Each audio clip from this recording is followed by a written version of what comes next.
El ejército en Estados Unidos debe ser reformado. Ese es el principal mensaje de Donald Trump y su secretario de Defensa, Pete Hegseth. En Virginia se reunieron los más altos mandos militares. Fueron convocados por el Pentágono. Volaron desde sus bases en todo el mundo para participar de la reunión presidida por Trump y su secretario de Defensa. La cita, de hecho, había causado bastante desconcierto al interior de las filas del propio Pentágono, porque no es muy habitual una reunión de tales dimensiones de líderes militares en un único lugar, más allá de los enormes costos que eso significó. En una intervención cargada de ideología, Trump y su secretario de Defensa coincidieron en la necesidad de acabar con el liderazgo políticamente correcto, como lo llamaron, al interior del ejército. Hegseth arremetió contra los generales gordos, descalificó lo que llamó tonterías ideológicas de los últimos años.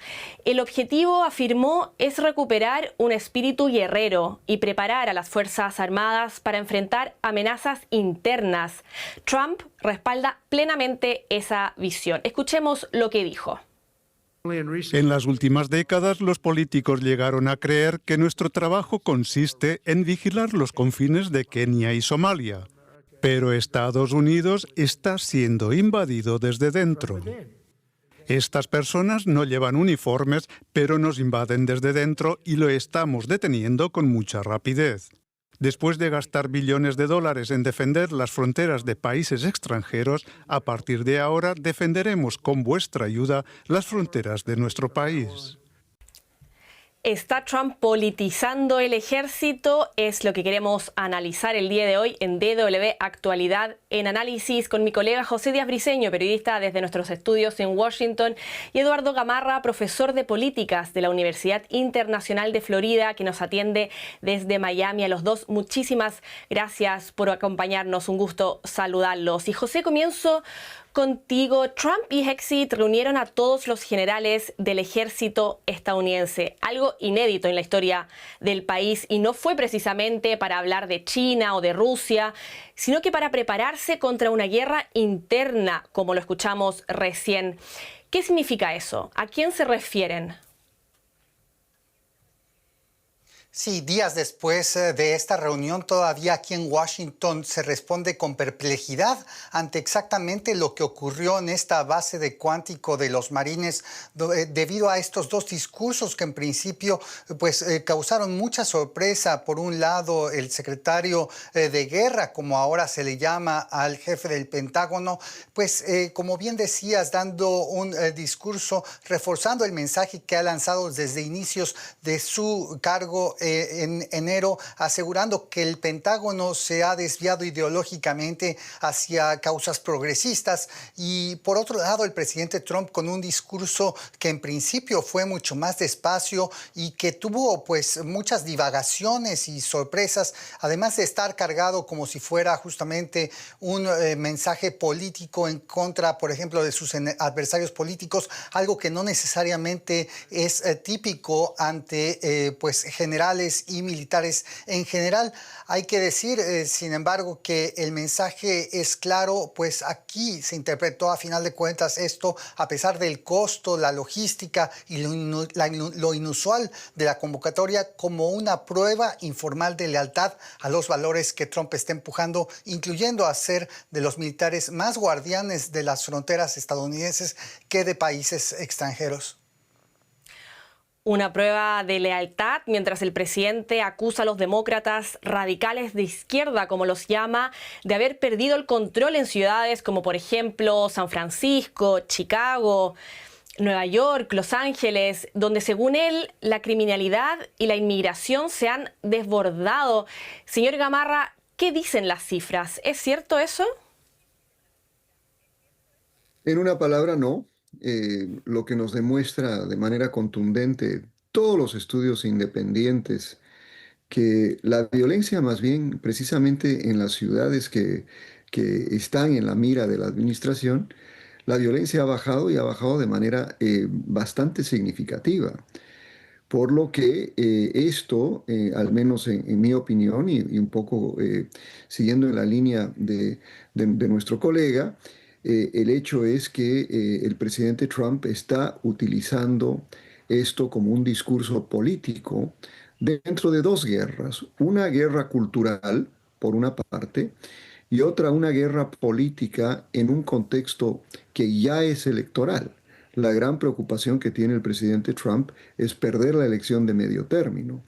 Y esto, de alguna manera, porque es muy curioso, ¿no? Que si bien las cifras están bajando, hay sectores del electorado norteamericano que sí creen el discurso que la violencia está subiendo y sobre todo sigue habiendo un componente importante del electorado norteamericano que vincula el incremento de la violencia con migraciones excesivas. Entonces, es un contexto extraordinariamente politizado y politizado desde la Casa Blanca, ¿no? José, vuelvo contigo porque Trump instó a transformar estas ciudades peligrosas, como las llama, en campos de entrenamiento militar. Me pregunto, ¿qué significa eso? ¿Qué facultades podrían, por ejemplo, tener los militares en esas ciudades? Sí, para aquellos que estamos acostumbrados a cubrir la Casa Blanca, el discurso de Trump hablando de un enemigo interno y del patrullaje de ciudades estadounidenses por parte de los militares, pues provocó mucha sorpresa.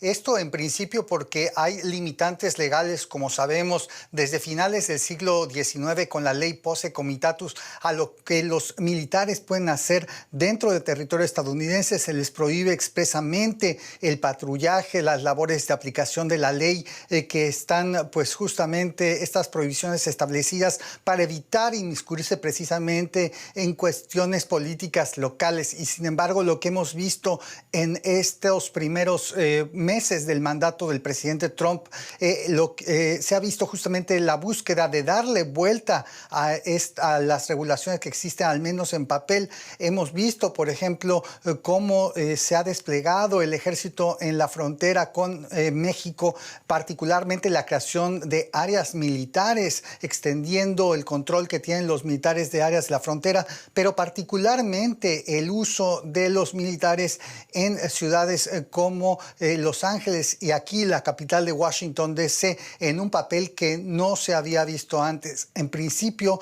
los militares estarían como fuerzas de apoyo de los oficiales del Servicio de Inmigración y Control de Aduanas, y sin embargo, el temor aquí es que su papel crezca más allá, y esto está basado justamente en la preocupación por parte de Donald Trump que en principio la izquierda radical, las inmigraciones, como se decía, son los verdaderos enemigos, algo que es políticamente pues sensible.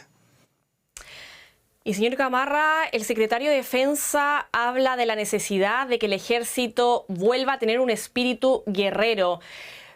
Pero Trump llegó a la Casa Blanca en enero de este año con la promesa de ser el presidente de la paz y acabar con las guerras. Entonces, ¿qué lectura se puede hacer de este discurso tan politizado, como usted mismo lo decía? Bueno, el secretario Hegseth, como todos recuerdan, eh, no fue un oficial muy destacado en las Fuerzas Armadas, pero sí fue un destacado miembro de una cadena periodística Fox, donde él presentó un libro, inclusive, un libro que es básicamente el discurso que dio. Un discurso básicamente dentro de la guerra cultural, que él piensa que las Fuerzas Armadas de los Estados Unidos han sido capturadas por esa corriente woke, como la denomina, y que es lo que él quiere, y precisamente el cambio de nombre al Departamento de Defensa por el Departamento de Guerra, en inglés juega muy bien, woke y war, ¿no? Entonces, lo que él está haciendo es básicamente enviando un mensaje que se acabó esa era de woke, y yo creo que eso corre un riesgo importante, porque todos esos avances que se hicieron con el discurso, si ustedes quieren, woke, fue en gran medida para responder a uno de los problemas más grandes que ha tenido las Fuerzas Armadas de los Estados Unidos en los últimos años. Como es un ejército voluntario, ha tenido muchos problemas en el reclutamiento. Y por eso, ¿cómo atraes a oficiales de color, a oficiales de minorías? ¿Cómo atraes a mujeres a las Fuerzas Armadas? Fue en gran medida aceptando que las Fuerzas Armadas son un reflejo fiel de la sociedad norteamericana. Hoy yo creo que en poco tiempo esta política se reflejará en unos problemas muy serios de reclutamiento. Yo he trabajado ese tema en estudios y hemos visto cómo, por ejemplo, entre hispanos, ya no es tan fácil reclutar a hispanos a las Fuerzas Armadas. No va a ser tan fácil reclutar a mujeres y a la larga, pues tampoco va a ser fácil reclutar a hombres blancos que van a querer hacer otras cosas en su vida, más allá de que ser guerreros letales, como los ha descrito el secretario de Defensa. Y señor Gamarra, pareciera ser que Trump está preparando de alguna forma a la población para normalizar la presencia militar en las ciudades. ¿Se podría afirmar eso? ¿Es quizás una estrategia con miras a las elecciones legislativas del próximo año, en 2026? ¿Cómo lo ve usted? Bueno, todo es político, en mi opinión. Todo en la vida es político, sin ir más lejos. Pero en gran medida lo que estamos viviendo es ya una campaña hacia noviembre del 26. Las encuestas señalan que el presidente Trump y su agenda están perdiendo mucho espacio. Ha sido una caída muy grande, aún entre grupos, sobre todo independientes, que lo habían apoyado. Y este tipo de temas, yo creo que el cálculo es que, por ejemplo, garantizando la seguridad en ciudades, hay sectores en toda ciudad que sí son peligrosos. Pero meter a las Fuerzas Armadas ahí no va a resolver los problemas profundos de por qué hay violencia, por qué hay inseguridad. Y por otra parte, en gran medida, si vamos a hablar de reformar algo en Estados Unidos, deberíamos hablar de reformar a la policía. Si hay gordos, hay más gordos en la policía que en las Fuerzas Armadas. Lo sabemos los que nos enfrentamos todos los días al tráfico en nuestras ciudades. Pero el problema central es que la policía no ha hecho la labor que debería hacer en las ciudades que tienen altas tasas de criminalidad. Y para eso no se necesitan las Fuerzas Armadas. José, me gustaría volver contigo, tú que estás ahí en la Casa Blanca. Me gustaría que analicemos un poco el ámbito político, porque me pregunto si hay voces críticas al interior del Partido Republicano. Y por el otro lado, ¿qué dicen los demócratas? ¿Por qué la oposición permanece tan silenciosa? ¿Qué nos puedes contar al respecto? Sí, hay que decir que desde el inicio de este segundo mandato del presidente Trump, la nominación de Pete Hegseth a la jefatura del Departamento de Guerra, el Pentágono, fue sumamente cuestionada. Su confirmación, su ratificación en el Senado pasó únicamente por un voto, 51 votos a favor, 50 en contra. Hubo 3 votos de republicanos en contra, incluyendo 2 mujeres destacadas, Susan Collins y Lisa Murkowski, que expresaban sus preocupaciones sobre la concepción que tiene el secretario Hegseth sobre el papel de las mujeres en el combate. También hubo cuestionamientos sobre su manejo financiero e incluso acusaciones de algún tipo de acoso sexual por parte de la antiguo presentador de la cadena Fox, hoy secretario de la Defensa. Y sin embargo, esas voces no fueron suficientes para evitar que Hegseth fuera el secretario de Defensa. Hay que decir que los presupuestos en general del ejército antes eran normalmente aprobados por unanimidad, pero ahora tradicionalmente los republicanos en la Cámara Baja han estado empujando presupuestos cargados con medidas consideradas de extrema derecha en contra de la diversidad racial y multicultural de Estados Unidos, de la diversidad de género, y esto obviamente muestra el cambio que está habiendo y esta guerra cultural en la que están emprendidos buena parte de los sectores conservadores. Por parte de los demócratas hay que decir, a pesar de que no suenan mucho, incluso un evento como el de esta semana, donde el presidente Trump y el secretario Hegseth pronunciaron discursos, ha sido cuestionado a través de comunicaciones formales por parte de los miembros demócratas del Congreso, asegurando que todo esto es un desperdicio de recursos y no necesariamente alineado con las actuales necesidades de mayor tecnología y mayor capacitación para las Fuerzas Armadas.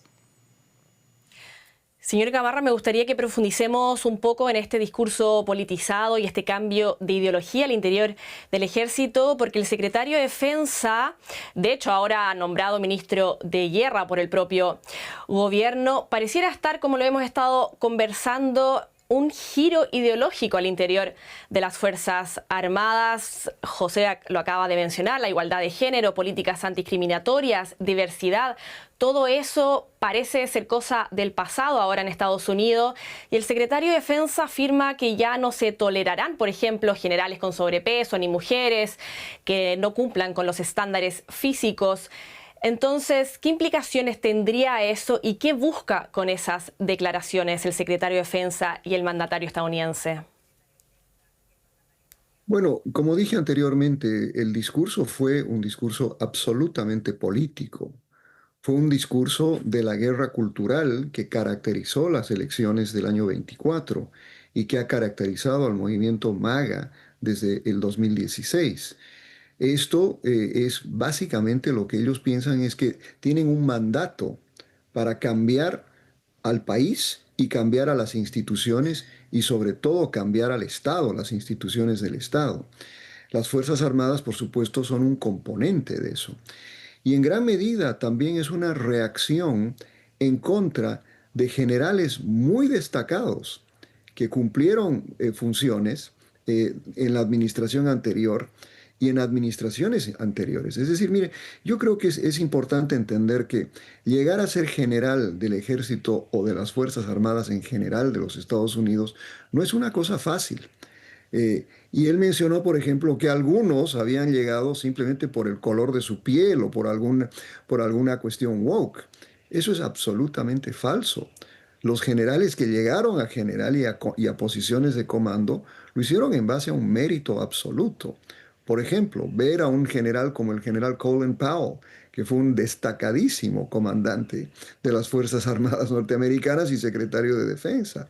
O sea, al referirse a eso, lo que él está haciendo es politizar el discurso, pero también continuar este ataque sostenido en contra de la idea de que primero, los que somos minoría no tenemos la capacidad, el mérito para llegar a posiciones de liderazgo. Y eso también continúa dentro del mismo discurso anti-inmigrante, porque por supuesto una gran parte de los que son de color también tienen antecedentes migrantes. Colin Powell era hijo de una persona del Caribe. De manera que esto todo se combina dentro de ese discurso extraordinariamente politizado que llevó al presidente Trump, ¿no?, a pensar que tiene este mandato para cambiar este país de manera definitiva y no con un salto al futuro, sino con un salto al pasado. Toca un punto muy interesante, la carrera militar al interior de Estados Unidos. De hecho, el secretario de Defensa advirtió en esta reunión en Virginia el martes que quien no esté de acuerdo con lo que él está diciendo puede abandonar la sala, pero enfrentará consecuencias. José, ¿tú qué has podido recoger? ¿Cómo están reaccionando los altos mandos militares ante estos anuncios? ¿Existe alguna resistencia interna? ¿Se han pronunciado públicamente? ¿Qué nos puedes contar? En principio, la reacción misma del cuarto donde se pronunció estos discursos del presidente Trump y el secretario Hegseth, pues fue clara siguiendo la disciplina militar. Muy pocos de ellos aplaudieron. Fue un cuarto en general silencioso, algo que provocó alguna reacción del propio presidente Trump, quien dijo no estar acostumbrado a que nadie le festejara cada una de las afirmaciones de su discurso. Y sin embargo, desde antes de que ocurriera esta reunión, hubo ya filtraciones a la prensa, particularmente señalando que el principal documento que guiará la acción del Pentágono hacia adelante, que es conocido como la Estrategia de Defensa Nacional, un documento que en principio es clasificado, ha enfrentado fuertes críticas, dado que está siendo diseñado por el propio Hegseth, pues básicamente limitando los objetivos que Estados Unidos puede tener para la contención de China, así como también estableciendo un papel sumamente pues pequeño para las Fuerzas Armadas fuerzas estadounidenses en lugares como África o Europa, algo que está despertando mucha preocupación, incluso de acuerdo con The Washington Post, entre el propio pues, jefe de las Fuerzas Armadas en el ramo militar, el jefe del Estado Mayor Conjunto, el señor Dan Kane, quien fue nominado por el propio presidente Trump. Además de esto, se añade multitud de renuncias y despidos que ocurrieron en los últimos meses, incluyendo despidos tan importantes justamente en la jefatura del Estado Mayor Conjunto, de las fuerzas también navales, etcétera. Y esto habla de que algo abajo no necesariamente está pues viviéndose esto de una manera normal, sino como una turbulencia. Ya para ir terminando, señor Gamarra, me gustaría hacerle una pregunta un poco más macro, que pongamos esta reunión en perspectiva, porque hemos visto cómo Trump ha renovado en su mayoría el Poder Judicial, de momento tiene la mayoría en ambas cámaras, tiene el Poder Ejecutivo, claro. ¿Es este un intento por también querer controlar el poder militar? Porque si analizamos en los últimos meses, también queda claro que cualquiera que se oponga a Trump sufre represalias. Medios de comunicación, hemos visto universidades, centros de investigación. Algunos expertos hablan ya de un giro autoritario. Por eso me pregunto, ¿qué tan amenazada está hoy la democracia en Estados Unidos? ¿Usted cómo lo ve?